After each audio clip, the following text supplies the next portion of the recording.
को जेल में क्यों नहीं अरे उसी की गला मेरे हाथ में है। नरेंद्र मोदी का गला मेरे हाथ में है। कितने सबूत हैं देखो, तीन फाइल सबूत है। इतने सबूत है। एक फाइल नहीं, एक फाइल, फिर दूसरी फाइल, फिर तीसरी फाइल, इतने सबूत है। और मेरे पास इतने सबूत है, ये नरेंद्र मोदी को भी मालूम।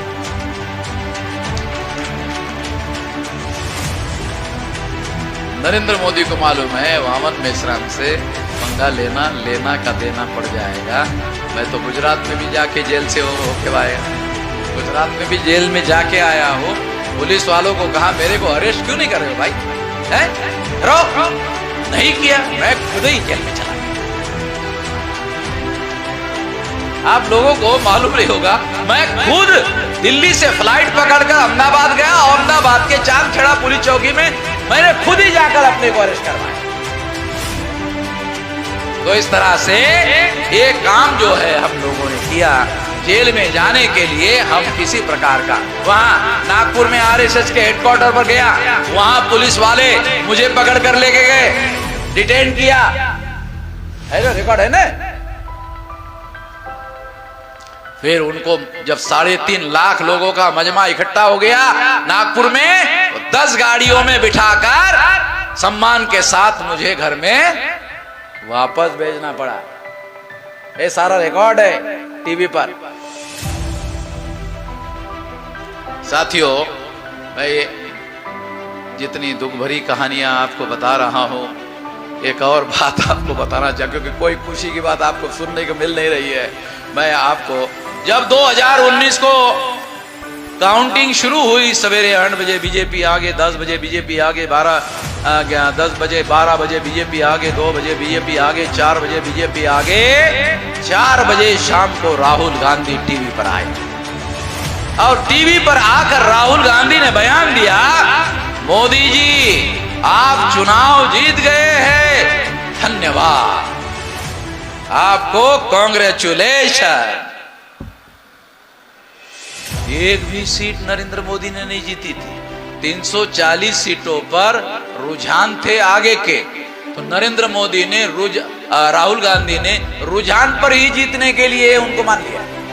तो कांग्रेस के कार्यकर्ता काउंटिंग सेंटर पर काउंटिंग कर रहे थे, उनको मालूम हो गया, अपने राष्ट्रीय अध्यक्ष ने नरेंद्र मोदी जीत गया मान लिया, वो उठ के भाग गया। रात के 9 बजे रिजल्ट लग गया। रिजल्ट लगने के बाद में मिलान करने का समय आया। मिलान करने के लिए कांग्रेस का कार्यकर्ता काउंटिंग सेंटर में हाजिर ही नहीं था। तो हमने बामसेव के हमारे कार्यकर्ता जो काउंटिंग में हाजिर थे उनको पूछा, अरे मिलान कैसे किया, ये सुप्रीम कोर्ट का ऑर्डर है, कैसे मिलान किया? तो हमारे लोगों ने बताया, खाना पूर्ति कर दिया। खाना पूर्ति समझते, कागज में आंकड़ा का मिलान कर दिया, भेज दिया चीफ इलेक्शन कमीशन। बराबर है ना। ये अधिकारी रहे, इनको मालूम है खाना पूर्ति। मार्च महीने में खाना पूर्ति हर साल करनी पड़ती है। मार्च महीने में एक कागज में खाना पूर्ति करके आंकड़ा मिला करके हर साल भेजने पड़ते हैं। तो खाना पूर्ति करके चीफ इलेक्शन कमिश्नर को भेज दिया, ये मिलान हो गया। और इस तरह से साथियों, मेरा जो ऑर्डर, रिकाउंटिंग का ऑर्डर था, जो 200% गारंटी से घोटाला पकड़ने वाला ऑर्डर था, वो ऑर्डर को साइड ट्रैक किया गया और 2019 के चुनाव में नरेंद्र मोदी को दोबारा घोटाला करके चुनवाया गया। 2014 में नरेंद्र मोदी घोटाला करके प्रधानमंत्री बने, 2019 को नरेंद्र मोदी घोटाला करके प्रधानमंत्री बने। दो बार नरेंद्र मोदी घोटाला करके प्रधानमंत्री बने। अडवाणी और अटल बिहारी दो बड़े नेता मिलकर चुनाव कैंपेन चलाते थे। 186 से ज्यादा सीटें कभी नहीं जितवा पाए। अकेले नरेंद्र मोदी 303 सीटें जितवा ली, अकेले, दोनों मिलके। अडवाणी अटल बिहारी, अरे बाप रे, बहुत बड़के नेता, दोनों मिलके कैंपेन चलाते थे। 186 से ज्यादा सीटें नहीं जितवा पाए, नरेंद्र मोदी ने अकेले 303 सीटें जितवाई। ये सारा का सारा ईवीएम के द्वारा किया हुआ फ्रॉड था, चमत्कार था, ये बात प्रमाणित की जा सकती है। रोका कैसे जाए? पहली बात, ईवीएम में घोटाला होता है। हमारे SC ST OBC माइनॉरिटी के तमाम लोगों को इस पर यकीन नहीं है। वो हमको कहते हैं ये मशीन में कैसे घोटाला होता है, मशीन कैसे घोटाला करती है। जब तक आदमी उसमें हस्तक्षेप ना करे, आदमी हस्तक्षेप कर रहा है ना, चुनाव आयोग हस्तक्षेप कर रहा है, मशीन अपने आप धोखाधड़ी नहीं कर सकती, ये बात बराबर है। मगर मशीन में आदमी हस्तक्षेप कर रहा है, चुनाव आयोग हस्तक्षेप कर रहा है, इस वजह से ये घोटाला हो रहा है।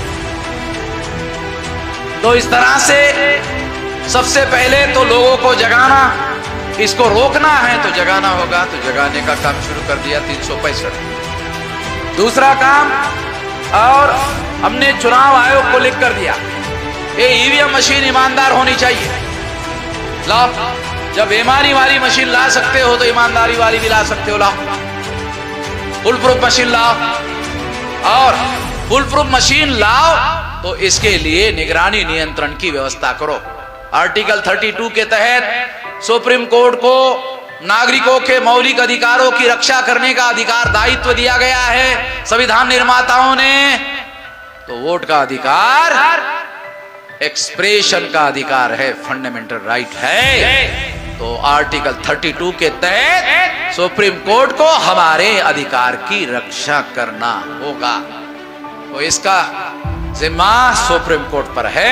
सुप्रीम कोर्ट चुनाव पर निगरानी नियंत्रण निर्देशन करने के लिए 3 जज का पैनल बनाए, निगरानी करे। गलती होने के 5 साल बाद कहे गलती हो गई, नहीं, गलती होने ही ना दे, रोके, प्रिवेंटिव मेजर ले। एक तो ये कर सकता है। दूसरा, नागरिकों का पैनल बनाया जाए राष्ट्रीय स्तर पर, राज्य स्तर पर, लोकसभा चुनाव के स्तर पर, विधानसभा चुनाव के स्तर पर, और इस तरीके से नागरिकों का पैनल बनाया जाए कि हर ईवीएम मशीन को लगाने के पहले उसको जांच किया जाए। अगर ऐसा किया जाता है तो घोटाला नहीं होगा। चुनाव आयोग ऐसा करे, नहीं करता है, भारत बंद करेंगे। अगर चुनाव आयोग ने ऐसा नहीं किया, भारत बंद करेंगे। आपको याद होगा, हमने पहले भी भारत बंद किया CAA में, मालूम है? वो CAA मुद्दे पर भारत बंद किया था। इतना बड़ा भारत बंद हुआ था, इतना बड़ा भारत बंद हुआ था, इतना बड़ा भारत बंद हुआ था। CAA का कानून अभी तक नरेंद्र मोदी, अमित शाह, RSS, BJP लागू नहीं कर पाए। हमने वो कानून को डब्बे में बंद कर दिया। नरेंद्र मोदी को लोग कहते बहुत शक्तिशाली प्रधानमंत्री है, उसका बनाया हुआ कानून हमने लागू नहीं होने दिया, रोक दिया। अगर नरेंद्र मोदी बहुत शक्तिशाली प्रधानमंत्री है तो वामन मिश्रा थोड़ा बहुत शक्तिशाली क्यों? अगर नरेंद्र मोदी ने कानून बनाया और हमने उसके कानून को लागू होने से रोका, हमारे पास भी ताकत है, हमारे पास भी संगठित शक्ति है, और इस वजह से उस कानून को हमने रोका। यदि ईवीएम मशीन में गड़बड़ी के सुधार करने का काम नहीं करते हो, अक्टूबर, नवंबर, दिसंबर तक भारत बंद करेंगे। और 12 लाख NGO है, उनसे वार्ता हो रही है, लगभग 5 लाख NGO को कोऑर्डिनेट करते हुए अभूतपूर्व भारत बंद किया जाएगा सारे देश भर। इसकी तैयारी शुरू हो गई। 15 लाख बूथ होंगे, 15 लाख बूथ पर ये तैयारी करेंगे। इसकी तैयारी चालू कर दिया गया है। यहां भी लोगों को आदेश दिया जाए। यदि चुनाव आयोग ने इस बात को नहीं माना तो 2024 में ईवीएम मशीन फोड़ेंगे। यदि ध्यान रखो, यदि चुनाव आयोग कानून और संविधान के दायरे में रहकर चुनाव करने के लिए और ईवीएम में सुधार करने के लिए तैयार नहीं होगा तो 2024 में ईवीएम फोड़ेंगे। 15 लाख बूथ रहने वाले हैं, 15 लाख बूथ पर तैयारी करेंगे। शेड्यूल कास्ट के 15 लाख कार्यकर्ता, शेड्यूल ट्राइब के 15 लाख कार्यकर्ता, नॉमेडिक ट्राइब के 15 लाख कार्यकर्ता, MBC के 15 लाख कार्यकर्ता, और माइनॉरिटी के 15 लाख कार्यकर्ता, महिलाओं के 15 लाख कार्यकर्ता, स्टूडेंट, यूथ और बेरोजगार के 15 लाख कार्यकर्ता, इतने कार्यकर्ता कम से कम एक बूथ पर 7-7 लोग फोड़ने वाले रहेंगे। ये फोड़ना कैसे होगा? तो आपको वोट का अधिकार है, मान लो आपको वोट का अधिकार है, चुनाव आयोग के पास आपको वोट डालने के लिए आप जा रहे हो, रोकने का अधिकार नहीं है। संवैधानिक अधिकार है, चुनाव आयोग को आपको वोट डालने से रोकने का अधिकार है नहीं। आप गए अंदर, आपने वोट डाला, डालने के बाद मशीन उठाला और जमीन में पटक दिया। बहुत सेंसिटिव मशीन होती है, वो टूट फूट हो जाएगी, बंद हो जाएगी, चलेगी नहीं। 15 लाख जगह जब मशीन बंद हो जाएगी तो चुनाव रद्द हो जाएगा। केंद्र सरकार और चुनाव आयोग बैठेंगे, अब क्या करना होगा? लोगों का यकीन नहीं है, ईवीएम पर यकीन नहीं है, दोबारा चुनाव करना होगा, क्या करना होगा? अंतिमता फैसला होगा। बैलेट पेपर लाना, बैलेट पेपर आएगा, बैलेट पेपर लाओ, हमारी मांग नहीं है। बैलेट पेपर लाओ, हमारी मांग नहीं है। ईवीएम ईमानदारी से लगाओ, नहीं लगाते हो तो फिर तो बैलेट पेपर आएगा, एसी में आएगा, क्योंकि हम चुनाव ये ईवीएम मशीन फोड़ेंगे, हर हालत में फोड़ेंगे। तो मैंने जब कहा फोड़ेंगे तो मेरे एक मित्र का टेलीफोन आया, मेश्राम जी आप जगाने का काम कर रहे हो, ऐसी जानकारी कोई भी नहीं दे रहा है, बहुत अच्छा काम कर रहे हो, मगर जब आपने फोड़ने की बात कही तो मेरे मन में ख्याल आया कि आपको बता दूं जेल होगा। उन्होंने मुझे कहा कि आपको जेल होगा। मैंने उसको कहा गांधी जी ने आंदोलन चलाया था आजादी के अंदर, कहा क्या था? कहा अंग्रेजों को भगाने का आंदोलन था, भारत से भगाने का आंदोलन था, गांधी जी ने आंदोलन चलाया था। तो मैंने कहा गांधी जी इसके लिए जेल में गए? हाँ। तो गांधी जी जेल में जाते जाते महान हो गए कि लहान हो गए, छोटे हो गए? कहा कि नहीं, महान हो गए। तो हम देश को बचाने का, लोकतंत्र को बचाने का, संविधान को बचाने का काम कर रहे हैं। अगर इसके लिए हमको जेल में जाना पड़े तो हम महान होंगे कि छोटे होंगे? जब गांधी जी महान हो गए थे तो हम भी ना हो जाएंगे महान? गांधी जी महान हो गए थे, उन्होंने अंग्रेजों को कहा भारत छोड़ो, कहा था 9 अगस्त 1942 को गांधी जी ने अंग्रेजों का भारत छोड़ो। हम कहेंगे पंडितों भारत छोड़ो। पंडितों को चेतावनी दे रहा, कबीर ने भी दिया था, मैं भी दे रहा।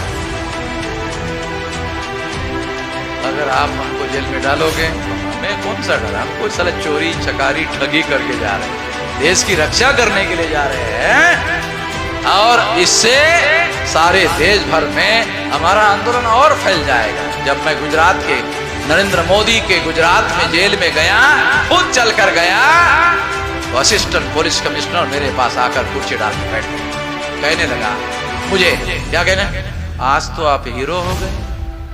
तो मैंने कमिश्नर को कहा कि गांधी जी जब जेल में जाते जाते हीरो हो गए थे, हम हो गए तो आपको मिर्ची क्यों लग रही है? कहा कि नहीं, मिर्ची नहीं लग रही है, आपके लोगों का, कार्यकर्ताओं का सारे देश भर से टेलीफोन आ रहा, तब पता चला। अरे बाप रे बाप, वामन मिश्रा इतना बड़का नेता है, तो इसलिए दूसरे जगह पर हम हैं, फिर भी आपको मिलने के लिए आए हैं। साथियों, हम ये देश में चोरी चकारी ठगी का मामला नहीं कर रहे हैं, देश को बचाने का, क्योंकि संविधान में शांतिपूर्ण बदलाव की व्यवस्था है। अगर तुम ईवीएम का इस्तेमाल करके शांतिपूर्ण बदलाव को रोकने का काम करोगे तो देश में हथियारबंद आंदोलन चलेगा, हथियारबंद आंदोलन चलेगा, देश खतरे में पड़ेगा। देश को बचाने के लिए चला रहा हूं, एक कानून के विरोध में, संविधान के विरोध में है, संविधान को बचाने के लिए चला रहा हूं। ये लोकतंत्र के साथ धोखाधड़ी है, षड्यंत्र है, संविधान लोकतंत्र को बचाने के लिए चला रहा हूं। इसलिए आप सभी लोगों को अनुरोध है, यदि जब मैंने ऐसे कहा ईवीएम मशीन फोड़ेंगे, रक्षा के लिए फोड़ेंगे। तो पुणे के पास नगर जिला है, वहां के मेरे कार्यकर्ता ने मशीन फोड़ दी। मैंने उसको पूछा, अकेले ने क्यों फोड़ा? हम 15 लाख मिलकर फोड़ने वाले थे, अकेले ने क्यों फोड़ा? उसने कहा नहीं, आपने 2024 तक रुकने गए, मैंने रहा नहीं गया, जल्दी फोड़ दो। अजीब बात क्यों भाई? तो क्या हुआ? आपने फोड़ दिया ईवीएम, क्या हुआ? एफआईआर हो गया। फिर क्या हुआ? पुलिस पकड़ के ले गई। फिर क्या हुआ? जमानत हो गई। फिर क्या हुआ? केस चली। फिर क्या हुआ? जज ने पूछा क्यों फोड़ा? तो मैंने कहा क्या बताया? वामन में इस्लाम का नाम लिया। मैंने कहा मेरा नाम वहां क्यों लिया? कहा कि ये कॉपी दिया था सुप्रीम कोर्ट वाली, तो ये मैंने जज साहब को दिखाया कि जज साहब ये वामन में इस्लाम ने दिखाया था कि क्या है? का सुप्रीम कोर्ट का निर्णय है, वामन में इस्लाम ने बताया कि क्या है कि ईवीएम में घोटाला होता है। अच्छा, ईवीएम में घोटाला हो सुप्रीम कोर्ट में? लाओ मेरे पास लाओ। कौन से भाषा में? कहा अंग्रेजी में। तो ये पढ़ा क्या? मेरे को तो मराठी नहीं आती है, अंग्रेजी कहां से आएगी? तो मेरे पास लाओ। जज ने वो कॉपी लिया, देखा, सुप्रीम कोर्ट ने फैसला दिया, हाँ ईवीएम में गड़बड़ी होती है। जज ने कहा जाओ, निर्दोष छोड़ दो। अकेले आदमी को निर्दोष छोड़ दिया। 15 लाख लोग जेल में जाओगे। जानते हो कर्नल गद्दाफी को लाखों लोग उसमें घर में घुसे, उसकी हत्या कर दिया। एक आदमी की हत्या कर दे, 302 की कलम लगती है, फांसी की सजा हो सकती है। अगर लाख लोग किसी नेता के घर में घुस जाए और उसकी हत्या कर दे, दूसरे दिन खबर आती है, क्या आती है? रेवोल्यूशन हो गया। क्या खबर आती है? रेवोल्यूशन हो गया। हत्या हो गई की खबर नहीं आती है, रेवोल्यूशन हो गया। और रेवोल्यूशन पर कोई एफआईआर नहीं होती है। सुना गई दुनिया में रेवोल्यूशन पर कोई एफआईआर होती है? तो हम 15 लाख लोग तैयार कर रहे हैं, तो किसी को कुछ नहीं होना है। कुछ तो थोड़ा बहुत होता है, कछु नहीं होना है। कछु समझते हो ना? आप ही के तो इलाके का शब्द है, कछु नहीं होना है। इसलिए जब ईवीएम मशीन फोड़ने का आदेश दिया जाएगा, हाँ और एक बात, जब तक मैं नहीं बोलूंगा फोड़ने का नहीं। नहीं तो आप बोलेंगे आपने तो पहले ही बोला है। नहीं, मैं जब तक नहीं बोलूंगा तब तक नहीं फोड़ने का, मेरे आदेश के बगैर नहीं फोड़ने का। और अगर मैंने आदेश दिया तो यहाँ कितने लोग हैं फोड़ने के लिए राजी? अच्छा, सभी लोग। जो नहीं होंगे तो मैंने सोचा था उनको देशद्रोही घोषित कर दिया। सभी लोग राजी है, इसलिए उनको देशभक्त घोषित किया जाए।